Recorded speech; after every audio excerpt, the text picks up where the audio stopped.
घरे पालंग शाग अच्छी ताहले ए रेसिपीटी झटपट बनातु या भात रुटी जेकोसी परोटा किंबा पूरी जो थी भी खाईपर बहुत ही स्वादिष्ट लगे। नमस्कार आपण मानक बहुत बहुत स्वागत achhabiranikitchen को।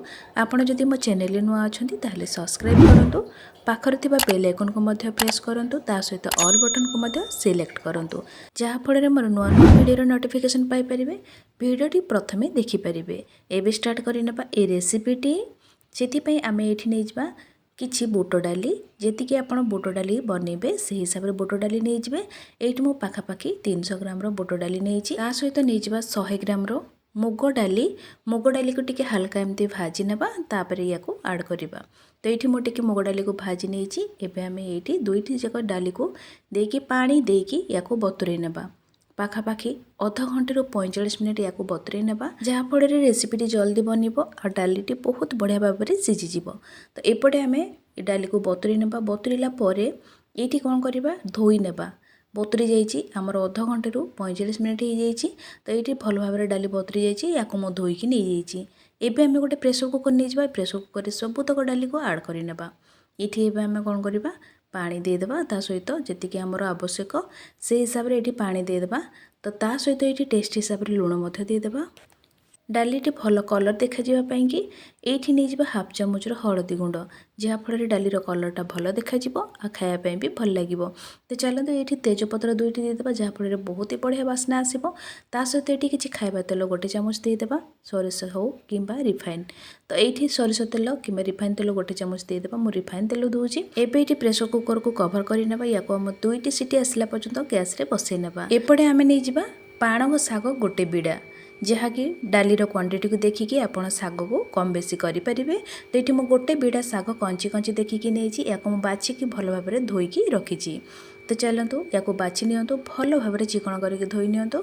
जदि कंची कंची शाग अच्छी ताहले पूरा डेम्फ सह नहीं जातु नहले डेम्फ को बाहर कर नियंतु। एबे आम एमती अल्प अल्प मात्रा रे धरिकी छोट छोट करके एमती काटी नेबा पूरा चुन चुन करके काटी नेबा जहाँफल शाग और डाली भल भाव में मिसीज। तो ये मुझे सबुतक शाग को काटिकी रेडी कर देखिपुं पूरा ये भाया भाव में आपड़ काटे शाग को एमती पूरा रेडी करके रखिए। तो चलतु एपटे आम शाग को रखिने गोटे साइड्रे। एबे आमर डाली दुईटी सीटी आसी जाइए परफेक्ट सीझी जाइए देखिपुं पूरा बहुत ही बढ़िया भाव में जहाँकि ना बेसी सीझी ना गोटा गोटा अच्छी बहुत ही बढ़िया भाव में सीझी माने तड़का पाई आमर परफेक्ट हो। तो एपटे गोटे कढ़ई बसई नेबा गैस रे ये 2 बड़ चामच सोरिष तेल आड करनेबा या आम सोरिष तेल रे बनइबा बहुत ही भल लगे खायापे। तेल टिके गरम हो आसला गोटे चामच गोटा जीरा 2टी सुखिला लंका आ 2 ରୁ 3 टुकड़ा डालचीनी को ये आम आड करनेबा। डालचीनी स्किप करेंगे नहीं बहुत ही बढ़िया बास्ना आसो। तो या निहाती आड करेंगे।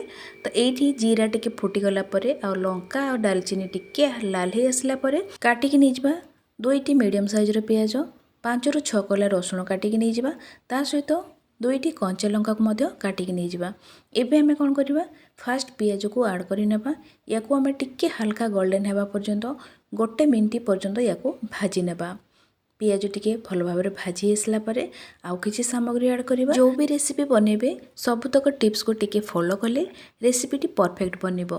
तो जदि आपको भल लगे ताहले लाइकटे निहाती करेंगे। एबे आमे आड करनेबा काटिकी रखिथिबा रसुण काटिकी रखिथिबा कंचा लंका को एटी टिके एबे या भी मध्य भाजी नेबा। ता सहित ये गोटे बड़ साइजर टमाटो को छोट छोट करके काटी नेबा ताको मध्य ये आड करनेबा।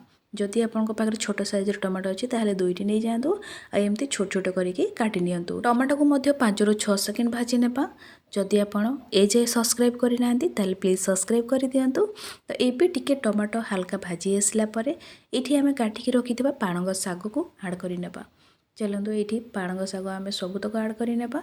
एबे आम कौन करवा ये टिके गोटे मिनिट पाई कभर करनेबा जहाँफल शागटे टिके सफ्ट हो गोटे मिनिट पर आमर शाग देखनेबा। देखिपुं एबे शाग बढ़िया भाव में सफ्ट हो जाइए टमाटो मध्य भल भाव में सफ्ट हो जाइए। एबे या आम मिक्स करनेबा। ये नहीं जावा किसी ग्रीन मटर को चोपा छोड़ी मुझे रखी ये किसी ग्रीन मटर को मुझे आड कर दूची। जदि आपन पाखे ग्रीन मटर अच्छी ताहले नहीं जातु बहुत ही भल लगे खायापी। ता सहित ये लुण टेस्ट हिसाब से देदेबा जहाँफल आमर शाग और टमाटो भल भाव सीझीज। ये नहीं गोटे चमच लंका गुंड, यहाँ राग लंका गुंड, जदि आप राग खाया पसंद करती ताहले आप लंका गुंड देखिकी देवे।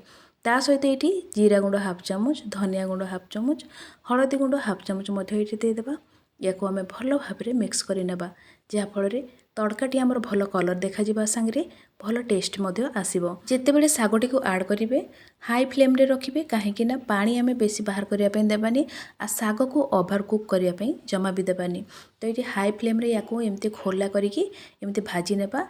टिके सॉफ्ट हो गला परे आमे रखिथिबा डाली को ये आड करनेबा। जो डाली को आम सिझे रखी से डाली को ये आम सबुतक आड करनेबा। पानी आपणकर हिसाब से जी आम तड़कार ग्रेवी रहे बा तड़काटी जमी परफेक्ट हम से भाया पानी ये आड करेंगे। जदि पानी कमी जाए ताहले हल्का पानी देवे, जदि पानी कमी न थाए ताहले पानी देवा कौन से आवश्यक नहीं। एबे हमर तड़का मिक्स हो गला।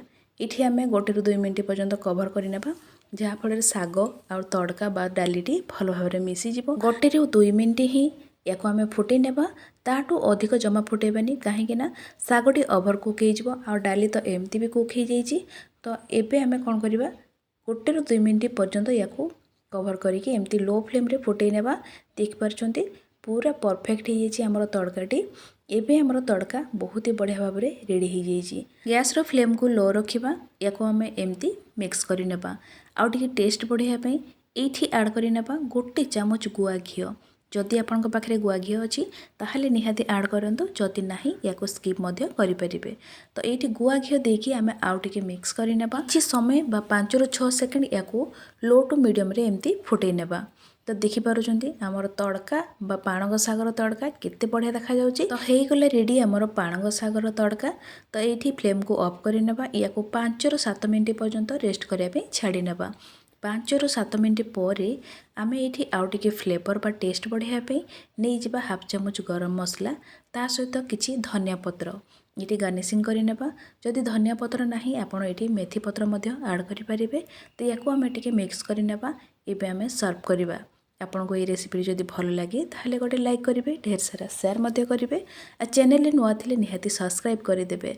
तो ये तड़का डालीटी बनातु, घरे समस्त को परसतु, बा आपन भात रुटी पूरी परोटा जेकोसी खाई पारे, बहुत ही टेस्टी लगे। ये मु गरम भात सहित सर्व करी, बहुत ही टेस्टी लगी।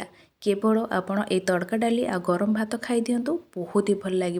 तो आज रही पुणी देखा गोटे नुआ भिडियो नुआ रेसिपी सहित। आशा करुँच आपण मैंने समस्ते बहुत ही भलरे थे। भिडियोटी को फुल वाच करूँ जी सब सांगसाथी भाई भौणी अच्छा समस्त को मो तरफ बहुत बहुत धन्यवाद। आज रही बाय।